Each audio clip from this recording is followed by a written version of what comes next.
Hello everyone, welcome back to our YouTube channel youth academy. I hope आप लोगों की तैयारी अच्छी चल रही होगी। तो आज हम स्टार्ट करेंगे अपना मौर्यन एज का चैप्टर, जिसमें हम जानेंगे सबसे पहले अलेक्जेंडर के बारे में। फिर अलेक्जेंडर ने कैसे ईस्टवर्ड पूर्वी छोर को छोड़कर साउथवर्ड अपना रुख अपनाया, अपने जो विश्व विजेता का उद्देश्य था। उसके बाद मौर्यन एज के बारे में जानेंगे, फिर बिंदुसार, फिर अशोक के बारे में, फिर जो हमारी बुद्धिस्ट काउंसिल हुई थी, first Buddhist council, second Buddhist council और थर्ड बुद्धिस्ट काउंसिल, उसके क्या मायने हैं, उसमें पैटर्न किंग कौन थे, किन राजाओं ने उनको संरक्षण प्रदान किया था, और जो प्रेसिडेंट जिनको हेड मॉन्क भी कहते थे, फर्स्ट बुद्धिस्ट काउंसिल में कौन थे, सेकंड में कौन थे, और ये किन वर्षों में हुआ था, इनके क्या मायने हैं, ये सब हम गहराई से समझेंगे। तो ये चैप्टर बहुत इंपॉर्टेंट रहने वाला है एग्जाम पॉइंट ऑफ व्यू से। इससे बहुत सारे क्वेश्चन निकलते हैं। तो आई होप आप लोगों को क्लास अच्छी लगेगी। आपको कैसा भी रिव्यू देना है तो you can raise in comment section. कोई भी क्वेरी हो तो स्टार्ट करते हैं मॉर्यन एज से, जो हमारा रहने वाला है। तो उसमें सबसे पहले पॉलिटिकल हिस्ट्री तो हम देख लेते हैं।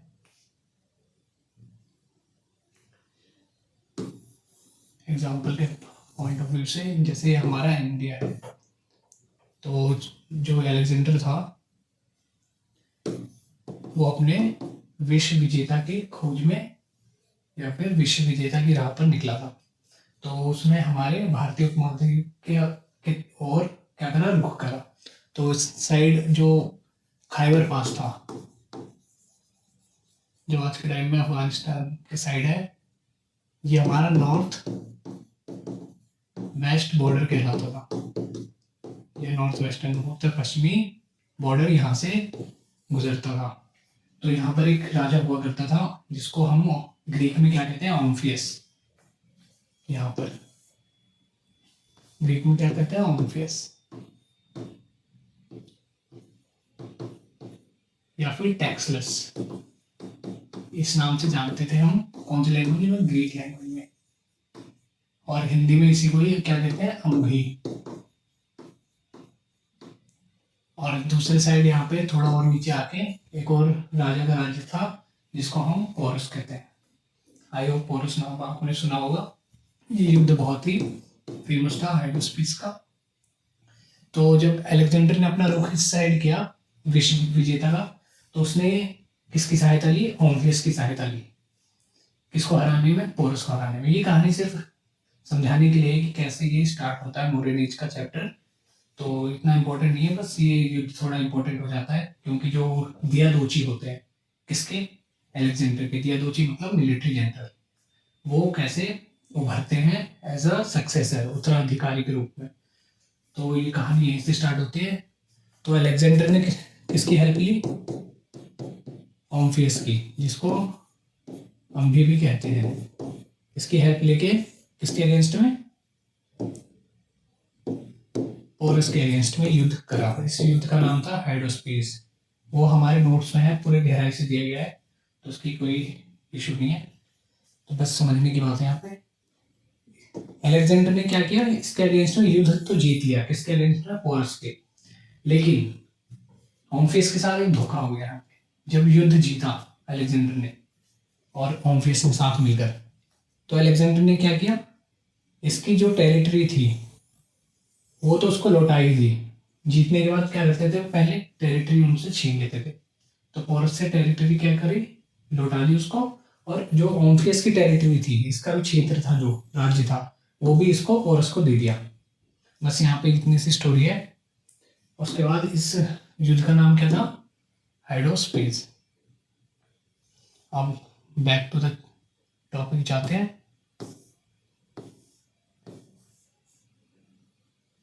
तो उसके बाद जब जीत लिया,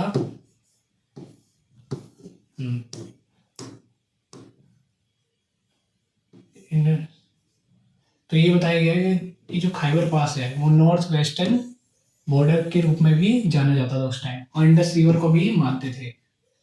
अम्भी in Greek source written as Omphis. इसी के साथ क्या करा था, अलेक्जेंडर ने मिलकर पोरस को हराया था। इन 326 ये डेट्स इंपॉर्टेंट हो जाती है कभी कभी। अलेक्जेंडर प्लस ओम्फियस वर्सेस पोरस युद्ध होता है बैटल ऑफ हाइडोस्पीस। जिस युद्ध की अभी हमने बात की थी वो युद्ध होता है 326 बीसी में। तो इस बैटल का नाम क्या है? हाइडोस्पीस। इंपॉर्टेंट बैटल है। Alexander won this battle, however, he returned territory to Porus and even gave the territory of Omphaeus. Omphaeus की territory दे दी थी किसको? पोरस को। हाइडोस्पीस रिवर प्रेजेंट नेम झेलिम। जो हाइडोस्पीस युद्ध का नाम रखा गया था वो हाइडोस्पीस रिवर के नाम पे रखा गया था, जिसको हम क्या कहते हैं? झेलम नदी के नाम से जानते हैं हिंदी भाषा में, और संस्कृत में इसका नाम है वितस्ता। आई होप समझ में आया हो। तो ये एग्जाम में भी आ सकता है क्वेश्चन कि हाइडोस्पीस का संस्कृत नाम क्या है? वितस्ता। और हिंदी में किस नाम से जानते हैं? झेलम। 2 पॉइंट ऑफ व्यू यहाँ पर है। अब इसके बाद युद्ध तो जीत लिया, लेकिन इसके बाद क्या करता है अलेक्जेंडर? वो सोचता है अपना रुख पूरब की ओर जाए, कि पूरब के और राज्य को जीते। लेकिन पूरब में किनका शासन था? नंद डायनेस्टी के धनानंद शासन का, जिसको हम ग्रीक भाषा में अग्रमीज भी कहते हैं। ये हमारे नोट्स में है पूरे। तो ये देखते हैं। After his victory over Porus Alexander wanted to move eastward. पूरब की ओर जाकर और राज्य को जीतना चाहता है। और गंगा हृदय रीजन वही हमारे पूर्व वाले जो गंगा के आसपास, गंगा यमुना के आसपास के क्षेत्र थे, वो बहुत ही उसमें रिसोर्सेस की मात्रा अधिक थी। जैसे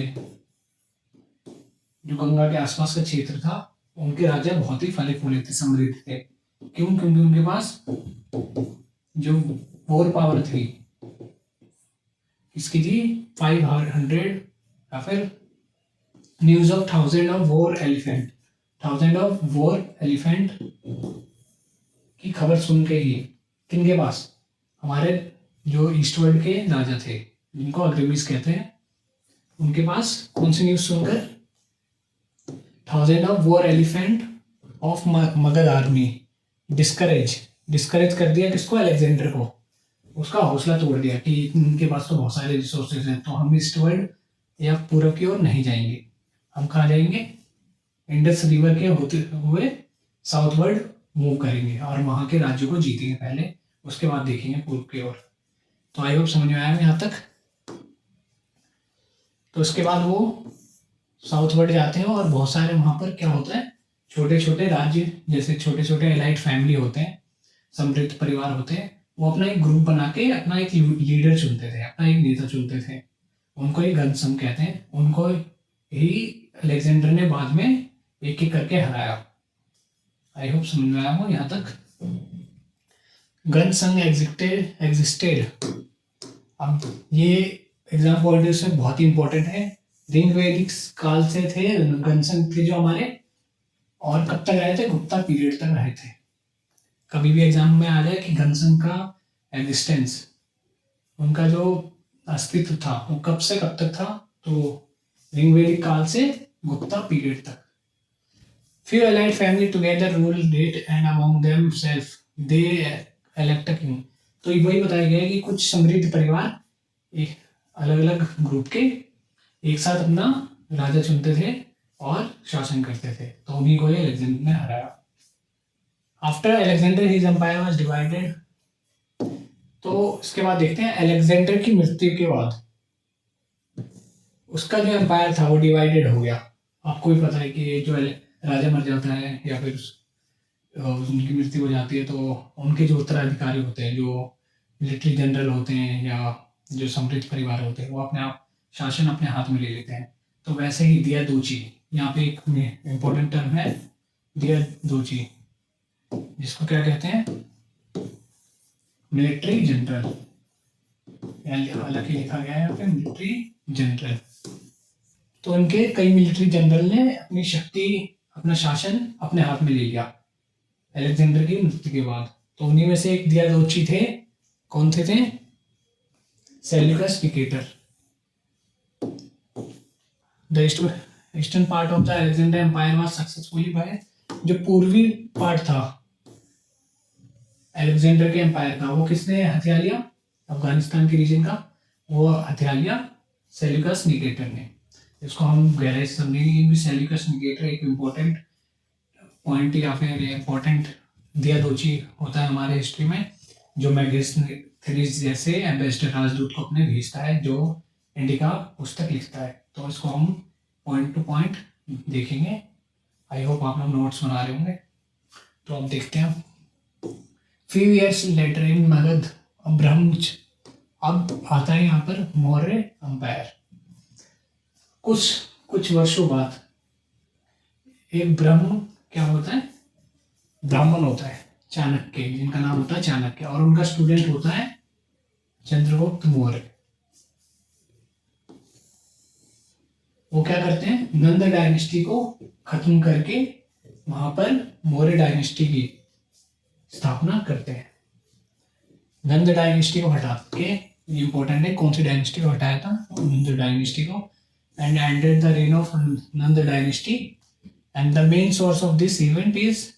तो इसके बारे में पता कैसे चलता है कि चाणक्य के साथ मिलकर उनके स्टूडेंट, उनके शिष्य ने इनको हटाया, नंद डायनेस्टी को। तो इनका जरिया क्या है जानने का हमारे पास, तो इनका जरिया है 8th सेंचुरी में हुआ एक संस्कृत प्ले जिसका नाम है मुद्रा राक्षस, और लिखा किसके द्वारा गया है, विशाख दत्त के द्वारा। आई होप समझ में आया हो कि लिखा किसके द्वारा गया है, ये विशाख दत्त के द्वारा। और क्या लिखा गया है, मुद्रा राक्षस। और ये क्या है, एक संस्कृत प्ले है जिसके बारे में हमें पता चलता है कि चंद्रगुप्त मौर्य ने धनानंद या फिर नंद डायनेस्टी को हटाकर किस डायनेस्टी की स्थापना की, मौर्य डायनेस्टी की स्थापना की। आई होप समझ में आया हो, ये इंपॉर्टेंट प्ले है। अब देखते हैं कि चंद्रगुप्त के शासन के बाद क्या परिवर्तन आए, उन्होंने क्या क्या सांस्कृतिक राजनीतिक कदम उठाए जिससे हमारे इतिहास पर प्रभाव पड़ा, जो हमारे एग्जाम पॉइंट ऑफ व्यू से इंपॉर्टेंट है। तो सबसे पहले क्या है, Chandragupta Maurya expanded Mauryan empire in western, जो वेस्टर्न रीजन था, चंद्रगुप्त मौर्य ने क्या करा, उनको एक्सपेंड करा, अपना विस्तार करा। किसका, अपने एम्पायर का, साम्राज्य का विस्तार करा पश्चिम की ओर, इतने से इतने बीसी की ओर। अब देखते हैं एक क्या है, सुदर्शन लेक, इंपॉर्टेंट लेक है ये। इसकी स्थापना या फिर इसको कंस्ट्रक्ट करने के ऑर्डर किसने दिए, चंद्रगुप्त मौर्य ने दिए। चंद्रगुप्त मौर्य ने अपने किसको कहा, मिनिस्टर, जिसका नाम था पुष्यगुप्त। पुष्यगुप्त से कहा कि यहाँ पर एक लेक बनाया जाए, और उस लेक का नाम क्या था, सुदर्शन लेक। और कहाँ पर है, जूनागढ़। जूनागढ़ कहाँ पर है, गुजरात में, गुजरात के राज्य में है। In Junagadh he ordered his minister Pushyagupta to construct a lake named Sudarshan lake. और इसके बारे में पता कैसे चलता है कि चंद्रगुप्त मौर्य ने अपने मिनिस्टर पुष्यगुप्त को क्या करा, ऑर्डर दिया, किस चीज का, एक झील बनाने का जिसका नाम है सुदर्शन लेक। तो ये पता चलता है जूनागढ़ के जो इंस्क्रिप्शन है, वहां रॉक एडिक्ट है, वहां पर लिखा गया है इसके बारे में। आई होप समझ में आया हो ये कि कहां से पता चलता है, सोर्स क्या है, जूनागढ़ रॉक इंस्क्रिप्शन। अब देखते हैं 310 to 305 before Christ, Chandragupta Maurya expanded Maurya empire in north western by solo various. तो 310 से 305 बिफोर क्राइस्ट में चंद्रगुप्त मौर्य ने अपना एम्पायर उत्तर पश्चिम की ओर विस्तार करने की सोची और विस्तार करा, बाय हिज गनसंग, या फिर गनसंग को हराकर, लेकिन उन्होंने अकेले ही कराए। अब देखते हैं 305 में एक युद्ध हुआ, किसके बीच में, चंद्रगुप्त मौर्य और सेल्यूकस निकेटर, क्योंकि उन्होंने कौन से रीजन में विस्तार करने की सोची थी, north west, sorry north west तो हो गया था, फिर उसके बाद अफगानिस्तान रीजन को भी हथियाने की सोची, क्योंकि वो जो हमारा उपमहाद्वीप है वो पूरा कवर करता था उस समय, इसलिए इस रीजन को सोची उस वहां। लेकिन वहां पर वो कौन था, दियादोची, या फिर वहां का सक्सेसर कौन था, अलेक्जेंडर के बाद सेल्यूकस निकेटर, तो उसके साथ क्या करना पड़ा, युद्ध करना पड़ा। किनको, चंद्रगुप्त को। तो इस युद्ध के बाद किनकी विजय हुई, चंद्रगुप्त मौर्य की विजय हुई। और इसके पश्चात जो सेल्यूकस निकेटर थे उन्होंने अपनी बेटी का विवाह किनके साथ किया, चंद्रगुप्त मौर्य के साथ किया, जिनका नाम हेलेना था। और इसके बदले में जो चंद्रगुप्त मौर्य थे उन्होंने 500 वॉर एलिफेंट या फिर और भी रिसोर्सेज अपने किनको दिए, सेल्यूकस निकेटर को दिए। तो ये बताया गया यहाँ पे, Chandragupta paid as a victorious Mauryan empire gain Afghanistan region. इस युद्ध के बाद जो मौर्यन एम्पायर था उसने कौन सा रीजन हथिया लिया या फिर अपने अंदर नियंत्रण कर लिया, वो था अफगानिस्तान का। Chandragupta daughter of Seleucus daughter of Seleucus, जिसका नाम था हेलेना, उनसे विवाह कर लिया। In return Chandragupta gifted 500 war elephant. इसके बदले में चंद्रगुप्त ने 500 जो वॉर एलिफेंट थे वो गिफ्ट करे, किनको, सेल्यूकस निकेटर को। इसके बाद ये इंपॉर्टेंट टर्म आ जाता है, Seleucus sent his ambassador Megasthenes, अपने राजदूत को जिसका नाम होता है मेगास्थनीज, वो किसके दरबार में भेजता है, चंद्रगुप्त मौर्य के दरबार में भेजता है। Here Megasthenes wrote a book। कौन सा बुक है, इंडिका। ये बहुत ही इंपॉर्टेंट पुस्तक है, हमारे इतिहास का जो वर्णन होता है मौर्यन साम्राज्य का, उसको जानने के लिए। तो सेल्यूकस निकेटर किसको भेजता है, मेगास्थनीज को। और मेगास्थनीज यहाँ पर क्या लिखता है, चंद्रगुप्त मौर्य के दरबार में इंडिका पुस्तक। आई होप समझ में आया हो। देखिए, wrote a book Indica. Indica is written about a king name Sandrocottus. जो इंडिका में वर्णन किया गया है उसमें राजा का नाम सेंट्रोकोटस लिखा गया है, जो ग्रीक भाषा में किसका नाम है, चंद्रगुप्त मौर्य का ही नाम है। तो ग्रीक भाषा में चंद्रगुप्त मौर्य को क्या कहते हैं, सेंट्रोकोटस। और पाटलिपुत्र के शहर को पालीगोत्रा का नाम दिया गया है इस बुक में। तो ये नोट्स पढ़ लेना, ये इंपॉर्टेंट है। आई होप आप लोग साथ साथ नोट भी बना रहे होंगे। अब देखते हैं, इन 298 before Christ inspired by Jain monk. तो अब यहाँ पर इनका अंत आ जाता है 298 में बिफोर क्राइस्ट में, inspired by Jain monk. Jain monk से, एक जैन सन्यासी थे, उनसे क्या इंस्पायर होके, जिनका नाम था भद्रबाहु। ये नोटिंग में दिया गया है पूरा, यहाँ पर समझाने के लिए है। Bhadrabahu Chandragupta Maurya committed a ritual suicide, जिसको हम सल्ले खाना या फिर संथारा भी कहते हैं। आयो समझ में आया हो, जिसमें भूख के मारे ही अपना देह त्याग देते हैं, पूरा कुछ खाते पीते नहीं है। तो ये कहाँ पर करा गया था, श्रवण गोला, एक कर्नाटक में जगह है वहां पर, तो यहीं पर है। 298 में जैन मॉन्क से इंस्पायर होकर, जिनका नाम था Bhadrabahu, Chandragupta Maurya renounce throne and, जो अपना थ्रोन है वो हटा देते हैं और बिकम अ जैन मॉन्क। पहले तो जैन मॉन्क बन जाते हैं, फिर दे मूव टू श्रवण बेलगोला। ये इंपॉर्टेंट जगह है, कहाँ है, श्रवण बेलगोला, कहाँ पर है, कर्नाटक में। Where Chandragupta Maurya committed a ritual suicide by starvation, भूख के मारे वो अपना देह त्याग देते हैं, जिसको स्टारवेशन में, रिचुअल सुसाइड को क्या कहते हैं, सल्ले खाना। दिगंबर में जो 2 सेक्ट हो गए थे ना हमारे जैन मॉन्क में, दिगंबर में क्या कहते हैं, सल्ले खाना, और श्वेतांबर में संथारा। दोनों का मतलब एक ही है, committing ritual suicide by starvation. तो ये इंपॉर्टेंट है, सल्ले खाना और संथार। अब आगे देखते हैं, इन 10th सेंचुरी वेस्टर्न। अब एक बाहुबली की मूर्ति के बारे में भी यहाँ जिक्र किया गया है, जो करीब 12 वर्ष के गैप में और उनकी पूजा होती है। ये भी कहाँ पर है, कर्नाटक में। तो देखते हैं, इन 10th सेंचुरी एडी। आपको बस नोट पढ़ना है और एक बार रिवाइज करना है, क्योंकि जो जैसे कोई भी क्वेश्चन बनता है कि बाहुबली की मूर्ति कौन सी सेंचुरी में प्रदर्शित की गई थी या उसका संबंध किससे है, तो आपको अंदाजा रहे कि ये कौन सी सेंचुरी से रिलेटेड है, इसके क्या मायने हैं आज के समय में। तो आज के समय में क्या मायने हैं इसके, हर 12 वर्ष के बाद इसकी क्या होती है, पूजा होती है।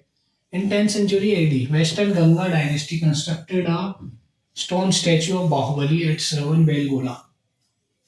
जो पश्चिमी कहते हैं गंगा डायनेस्टी, उन्होंने क्या करा, बाहुबली की एक मूर्ति का निर्माण करा। कहाँ पर? श्रवण-बेलगोला। कहाँ पर है? कर्नाटक में। आई होप समझ में आया हो। Also known as Gommateshwara. Gommateshwara के नाम से भी जानते हैं। Bahubali was son of first Jain Tirthankar Rishabhanath. Bahubali कौन थे? फर्स्ट जैन तीर्थकर जो थे ऋषभनाथ, उनके पुत्र थे। और ऋषभनाथ के पिता का नाम क्या था? भारत, जिनके नाम पे हमारे देश का नाम रखा गया है। तो ये सब तो इम्पोर्टेंट है ही। तो आई होप यहाँ तक समझ में आया हो। On this Bahubali statue Jain performs, जो जैन होते हैं वो एक परफॉर्म करते हैं सेरेमनी। वो इसको पूछते हैं कौन से गैप पे? हर 12 वर्ष के गैप पे। इसका नाम है, इस परफॉर्मेंस का या फिर इस त्योहार का, महामस्तक अभिषेक, जो पूरे दूध से नहलाते हैं। महामस्तक अभिषेक का मतलब ये है कि जो मस्तक है, हेड है, उनको हेड से नहलाना, अभिषेक करना उनका। कितने के वर्ष के गैप पे? 12 ईयर्स के गैप पे। कौन करते हैं? जैन धर्म के लोग करते हैं। तो ये स्मॉल पॉइंट था। अब देख लेते हैं हल्का सा और। बसादी किसे कहते हैं? बसादी कहते हैं जैन टेम्पल को। कहीं भी अगर जैन टेम्पल का निर्माण किया गया है या जब वो पाते हैं, तो जैन टेम्पल में, जैन धर्म में उनके मंदिर को क्या कहते हैं? बसादी। और जो उनके एल्डर हैं उनको क्या कहते हैं? ठेरा। ये अभी हम देखेंगे। At place where Chandragupta committed a sallekhana, a temple was made by western Ganga dynasty known as Chandragupta Basadi. जहां पर चंद्रगुप्त मौर्य ने अपना ritual when Chandragupta Maurya committed a ritual suicide by starvation, यहाँ पर चंद्रगुप्त मौर्य ने अपना देह त्याग किया था by committing a सल्लेखाना और संतारा। वहां पर जैन वेस्टर्न गंगा डायनेस्टी ने क्या निर्माण करा? उनके जो वहीं पर ही मंदिर का निर्माण करा, जिनको कहते हैं चंद्रगुप्त बसादी। बसादी मतलब टेम्पल। जैन धर्म में टेम्पल का नाम दिया जाता है। तो आई होप समझ में आया हो। इन जैनिज्म ठेरा। अब देखते हैं ठेरा। ठेरा मीन्स एल्डर, अपने से वरिष्ठ व्यक्ति को ठेरा कहते हैं। In Jainism thera is head of Jain community after last Tirthankar. Thera किसे कहते हैं? Head of Jain community. The last Tirthankar Mahavir. Last Tirthankar कौन थे? महावीर। ये इंपॉर्टेंट टर्म है। Bhadrabahu was sixth thera of Jainism. कौन थे?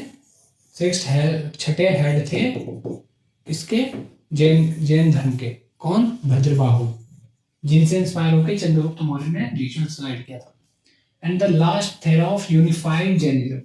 यूनिफाइड जैनिज्म का क्या मतलब है? इसका मतलब है कि इसके बाद जो जैन धर्म थे उनका 2 सेक्ट में बंटवारा हो गया था। उनको मानने वाले उनके विचार के आधार पर बंट गए थे। लेकिन जब ये जैनिज्म का बंटवारा नहीं हुआ था, तब वो वहाँ के जो मॉन्क थे, हेड थे, सन्यासी थे, ठेरा थे, वो कौन थे? भद्रबाहु थे लास्ट। इनके बाद ही जैनिज्म स्प्लिट्स इनटू 2 सेक्ट। कौन कौन थे? श्वेतांबर और दिगंबर। आई होप समझ में आया हो। इंपॉर्टेंट टर्म है ये सब। Bhadrabahu was sixth thera of Jainism and last thera of unified Jainism. Unified Jainism से आई होप समझ में आ गया होगा आपको। अब देख लेते हैं Greek name sun of Chandragupta Maurya. I hope हमारे पास टाइम होगी। 24 मिनट्स में हम देखते हैं। Greek name Amitrochates. अब बिंदुसार के बारे में जानते हैं। बिंदुसार, इनके बाद आते हैं हमारे अशोक। सबसे पहले क्या आए थे? चंद्रगुप्त मौर्य, उनके बाद बिंदुसार, फिर अशोक। Son of Chandragupta Maurya. बिंदुसार कौन थे? चंद्रगुप्त मौर्य के पुत्र थे और उनके उत्तराधिकारी, जो राज्य के उत्तराधिकारी थे, राज्य के नए राजा थे। इनका ग्रीक नेम क्या था? अमिकोटस। अमिकोटस। और इनका मतलब क्या है? जिनका नाम था संस्कृत में अमित्र घाटकम, जिनका मतलब है क्षत्रियों का नाश करने वाला, अमित्र घाटकम। और ग्रीक में नेम क्या है, निकोकोटस, और इसका मतलब क्या है, डिस्ट्रॉयर ऑफ एनिमी, शत्रुओं का नाश करने वाला। आई होप ये टर्म समझ में आया हो। अब he was a follower of Ajivika sect. ये बहुत ही इंपॉर्टेंट सेक्ट है क्योंकि इनका कोई भी लिटरेचर आज तक कोई उपलब्ध नहीं हुआ है, ना खोजा गया है, और ये प्रेडेस्टिनेशन में बिलीव करते हैं, जैसे कि जो होना है होगा, हमारा उस पर कोई भी अधिकार नहीं है। अगर कोई भी, वो ऐसे पढ़े रहते थे कि अगर खाना मिलना होगा तो हमारे पास खुद आएगा चलिए, या कुछ भी चाहिए होगा तो खुद ही आएगी, अगर नहीं है तो हमारे को किस्मत में ही नहीं है। तो अपने वो किस्मत में बहुत ज़्यादा भरोसा करते थे आजीविक सेक्ट वाले। तो ये किन जो जैन धर्म थे, बुद्ध धर्म थे, उन्होंने इनका बहुत क्रिटिसिज्म किया कि ये तो अपने किस्मत के भरोसे ही रहते हैं। अपने उस लिटरेचर थे जैन धर्म बौद्ध धर्म के, उनमें तो आई होप समझ में आया हो कि आजीविक सेक्ट की क्या विचारधारा थी। वो प्रेडेस्टिनेशन में मानते थे, मतलब जो होना है होगा, और उनका कोई भी लिटरेचर उपलब्ध नहीं है। आई होप समझ में आया हो। और बिंदुसार किनके फॉलोअर थे, आजीविक सेक्ट के। And disciple of Ajivika sect monk Pingalavatsa. Ajivika sect और आजीविक सेक्ट के फाउंडर किनको माना जाता है, मक्खली गोसाला। आई होप समझ में आया हो, ये इंपॉर्टेंट है, founder Makkhali Gosala. Lived in 6th century before Christ and contemporary of Mahavir and Buddha. Buddha भगवान या फिर महावीर जी के कंटेम्परेरी थे, उन्हीं के काल में ही ये थे। कौन, मक्खली गोसाला। अब आजीविक सेक्ट बिलीव इन एब्सोल्यूट प्रेडेस्टिनेशन, जैसे बताया जो होना है वो होगा। तो इनकी विचारधारा क्या थी, इनकी थिंकिंग क्या थी, absolute predestination. Human action could not make any intervention. ये बताया गया कि ह्यूमन का एक्शन है वो कुछ भी बदलाव नहीं कर सकता है, जो लिखा गया है वो होके रहेगा। Literature of Ajivika sect is entirely lost. अब यही इंपॉर्टेंट है, लिटरेचर जो साहित्य है, जो पुस्तक है आजीविक सेक्ट की, वो entirely lost and they are mentioned in, जो आजीविक सेक्ट की को मेंशन किया गया है वो in literature of Jainism and Buddhism. This source criticize Ajivika sect. तो क्या कहा था हमने कि जो आजीविक सेक्ट है उनके जो लिटरेचर है, साहित्य है, उनको क्या किया है, उनको पूरी तरीके से जो लिटरेचर है वो कहीं भी नहीं मिले हैं, फाउंड नहीं हुआ है। और जो उनकी जानकारी मिलती है वो बुद्ध के और जैनिज्म के लिटरेचर से मिलती है, जिन्होंने इनको बहुत ही क्रिटिसाइज या फिर इनका जो प्रेडेस्टिनेशन वाला मॉडल है उनको बहुत ही क्रिटिसाइज किया है, इनके विचारों को। तो ये बताया गया यहाँ पे। अब देखते हैं इन्होंने क्या किया है, as declare as good as dead. अजीब, इनको डेड की तरह डिक्लेयर किया है। अजीब monk possess nothing as called as Shudra sanyasi. अजीब मॉन्क को क्या कहते हैं, शूद्र सन्यासी। शूद्र मीन्स गरीब, पुअर, सन्यासी मीन्स मॉन्क। तो यही बताया गया यहाँ पे। ये मूर्ति इतनी इंपॉर्टेंट नहीं है अभी के लिए। बिंदुसार ये हो गए। अब Bindusara expanded Mauryan empire and conquered till lower Deccan. तो बिंदुसार ने क्या किया, अपने राज्य का विस्तार किया। कहाँ पर, साउथवर्ड में, दक्षिण की ओर। Sangam literature mention Mauryan and Maurya. तो जो बिंदुसार थे उन्होंने अपने राज्य का क्या किया, विस्तार किया। ये कहाँ से पता चलता है, संगम लिटरेचर से, संगम लिटरेचर से। और संगम लिटरेचर में मौर्य एम्पायर को क्या कहा गया है, मौर्यार, मौर्यार। बस इतना इंपॉर्टेंट है अभी के लिए इसमें। अब देखते हैं सिविल वॉर। सिविल वॉर में कौन थे हमारे, अशोक, जिनको अशोक सम्राट भी कहते हैं, वो थे। कब से कब तक चला, 272 से 268 बिफोर क्राइस्ट। तो अशोक सन ऑफ बिंदुसार। तो एक और पॉइंट जान लेते हैं हमारे इसके बारे में, सिविल वॉर के बारे में, कि सिविल वॉर के बाद ही जो कलिंग विजय करा था उन्होंने बहुत ही त्राही मचा दी थी, खून खराबा किया था किन्होंने, अशोक ने। तो इस समय वो कौन से धर्म के या फिर किनके अनुयायी थे, किनके फॉलोअर थे? तो ये आंसर होगा बौद्ध धर्म। वो बाद में नहीं मानने लगे, तो पहले भी मानते थे। ये कहीं कहीं गलत लिखा जाता है कि वो बाद में बुद्ध के अनुयायी बन गए थे, फॉलोअर बन गए थे, उनके धर्म को मानने लगे थे और शांतिपूर्वक जीवन, और उन्होंने 3 पिटक की जो अभी फॉलोइंग करी थी वो उनको माना था, लेकिन वो पहले से ही बुद्ध के अनुयायी थे। तो ये देखते हैं सन ऑफ बिंदुसार। चंद्रगुप्त मौर्य के पुत्र कौन थे? बिंदुसार। और बिंदुसार के पुत्र कौन है? Ashoka. Son of Bindusara who won civil war, जिन्होंने सिविल वॉर जीता, जिनका नाम था अशोक। कैसे जीता? By killing all his brother, अपने सारे भाइयों को। 100 ब्रदर थे लगभग, तो 99 को हटा के सिर्फ एक को जिंदा छोड़ा था, जिनका नाम था विष्ट अशोक। ये विष्ट अशोक बहुत ही इंपॉर्टेंट है। अपने एक भाई को जिंदा छोड़ा था जिनका नाम था विष्ट अशोक। कलिंग वॉर 268 इतना after taking the throne Ashoka launched the war. जब उन्होंने सिंहासन पर बैठे तो उन्होंने क्या करा? वॉर को लॉन्च कर दिया, वॉर में घुस गए। कौन से थे? Kalinga war. After long violent warfare in extend, Kalinga war को जीता according to Buddhist literature.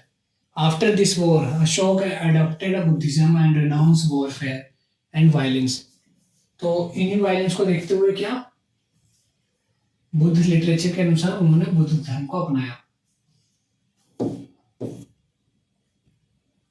Also change his various policies. किसकी पॉलिसीज में चेंज कर दिया? बदलाव कर दिया।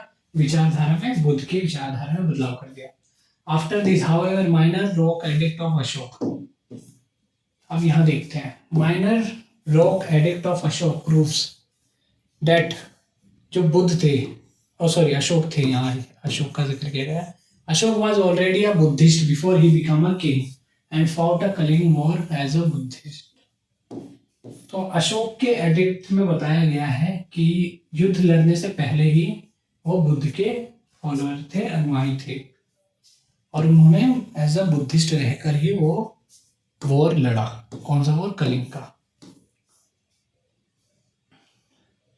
अब ये इंपॉर्टेंट है। Earlier he was Chand Ashok. जो युद्ध से पहले उनको क्या कहा गया था? चंड अशोक मीन्स वायलेंट अशोक, हिंसा करने वाले राजा के रूप में देखा जाता था।